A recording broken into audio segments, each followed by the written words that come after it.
My name's Tanya. I'm 56 and I have stage 4 incurable metastatic breast cancer.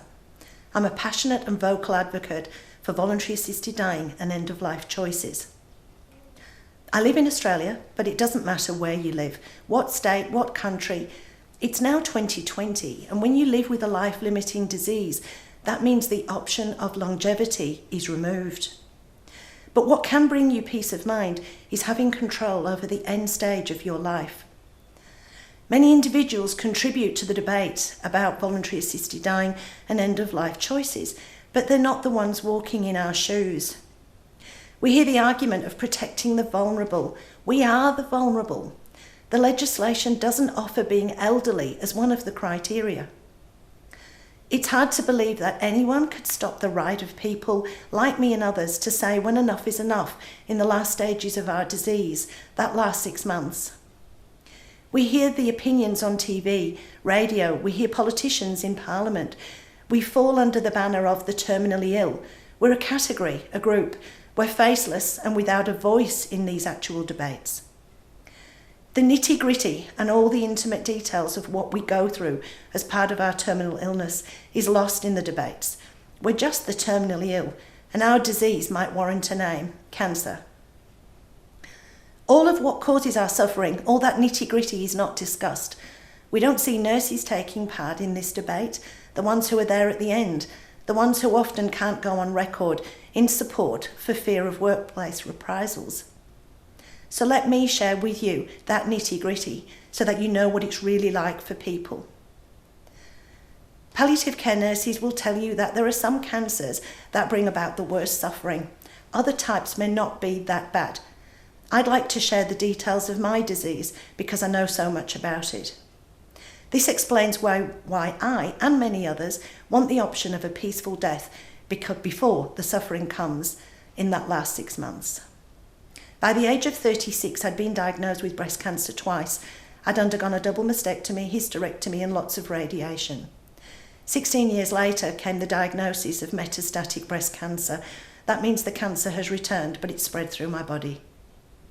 The breast cancer was now in the form of a 40mm tumour in my lung, and then in spite of my chemotherapy, it spread to my abdomen, and there is no cure. Each chemotype is designed to try to contain the further spread, but eventually it stops working and the cancer spreads. I'm now on my 3rd chemo treatment. My abdominal cancer means I'm at risk of a bowel obstruction.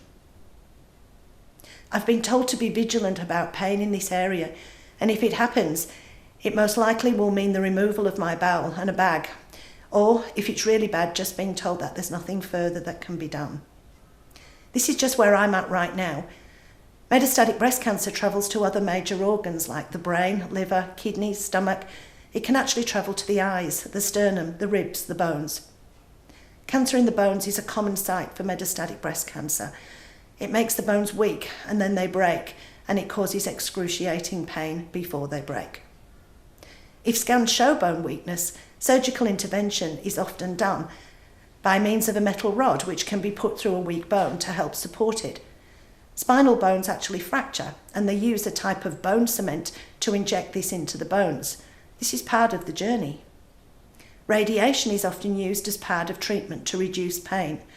If spinal cord compression occurs, there's a risk of becoming paralysed. I'm one of 6,000 women living with this disease who are actually part of a private support group. Their daily posts, many heartbreaking, of women sharing amongst us their pain, anxiety, and often news that there's nothing further that their treatment can do. This is actually all on top of coping with side effects of chemo, hormonal drugs which make us sick, lethargic, and produce lots of side effects like nausea, constipation, diarrhea. That's just part of our daily routine.